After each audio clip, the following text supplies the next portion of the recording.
प्रणाम भैया। खुश रहो, मस्त रहो, व्यस्त रहो, खूब नाम कमाओ, खूब आगे बढ़ो। बस आपका आशीर्वाद रहे तो सब कुछ होगा। कैसे आना हुआ है आज?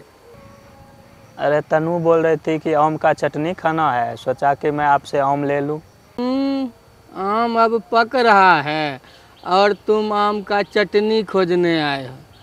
2-3 गो पकले आम ले जाओ।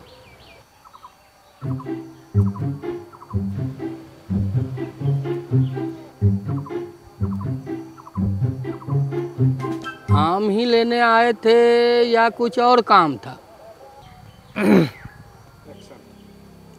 तनु कह रही थी माँ के हाथ में 4 सोने की चूड़ी थी, अब दिखाई नहीं दे रहा है।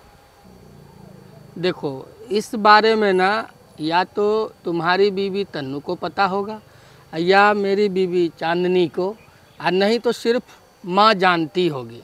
हमको ये गहना चूड़ी उड़ी के बारे में कोई बात पता नहीं है।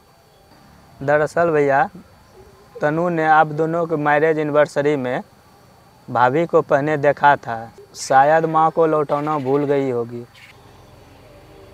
वाह जी वाह, तन्नू तो पूरा नज़र चांदनी पे रखी है। नज़र वाली बात नहीं है भैया, सबको दिखाई दे रहा था, मैंने भी देखा था। भाभी के हाथ में ही सोने का चूड़ी पहना हुआ था। सही बात है, जो बाहर बाहर है वो सबको नज़र आ रहा है, और जो भीतर भीतर खेला हुआ है ना, वो किसी को नज़र नहीं आता है। आप कहना क्या चाहते हैं? कहना क्या चाहेंगे, चांदनी गई थी पापा का पासबुक अपडेट कराने बैंक में। वहाँ पासबुक में 3 ट्रांजेक्शन हुआ है 45 हज़ार रुपये का। वह तो पापा को मालूम होगा कहाँ ट्रांजैक्शन हुआ है।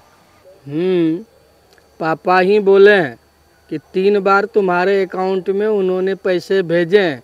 तुम्हारे घर का EMI बाउंस हो रहा था। वह तो पेपर पे छपा हुआ है, जब पैसा होगा तब लौटा देंगे। तनु से पहले ही बात हो गई है। हाँ, तो मेरी भी चांदनी से बात हो गई है। जब हमारे बच्चों की शादी होगी तो माँ के चूड़ी लौटा देंगे। अब क्या बताऊँ, ये औरत सब है ना, सब अपने में डिसाइड कर लेती है। कब जा रहे हो? आज ही जाऊंगा। तो रात भर रुक लो ना, कल जाते समय पापा को अपने साथ ही ले जाना, क्योंकि 2 महीने जो मेरे यहाँ पापा को रहना होता है वो परसों पूरा हो जाएगा, तो अपने साथ ही ले जाओ। नहीं, आप ही पहुँचा दीजिएगा। वैसे भी आपके यहाँ से जाने के बाद पापा का इलाज भी करवाना होगा। क्यों करवाओगे इलाज?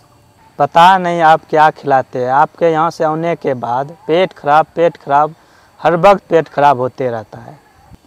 हाँ, और तुम्हारे यहाँ से मम्मी पापा आते हैं ना तो सूख के कांटा दिखते हैं। अब बात करता है, अगर ये लोग तुम्हारे यहाँ पहुँचते भी हैं ना तो तन्नू अपने मायके चली जाती है छोड़ के। वह मायके जाए या कुछ भी, माँ पापा का पूरा ख्याल रखा जाता है। काम वाली है ना घर पे। हाँ, काम वाली कब से दूसरे के माँ बाप की सेवा करने लगी। जानते हैं भैया, आप हर वक्त सुनाने का बहाना ढूंढते रहते हैं। मेरे सुनाने के बहाने का तो पता नहीं, लेकिन मुझे लग रहा है कि तुम लड़ने के बहाने ढूंढ रहे हो, जबकि तुमको मालूम है कि हमको लड़ना पसंद नहीं है। हाँ, पेट्रोल छिड़क कर माचिस मारना आप बहुत अच्छे से ही जानते हैं। 2 महीने बाद टाइम पे आ जाइएगा पापा के लेने, क्योंकि आपकी आदत है 2-3 दिन बाद ही आते हैं आप।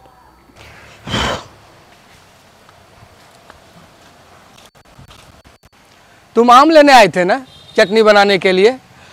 2 गो आम ले लो और उसको जाके ना काला नमक लाल मिर्च मिला के खाना।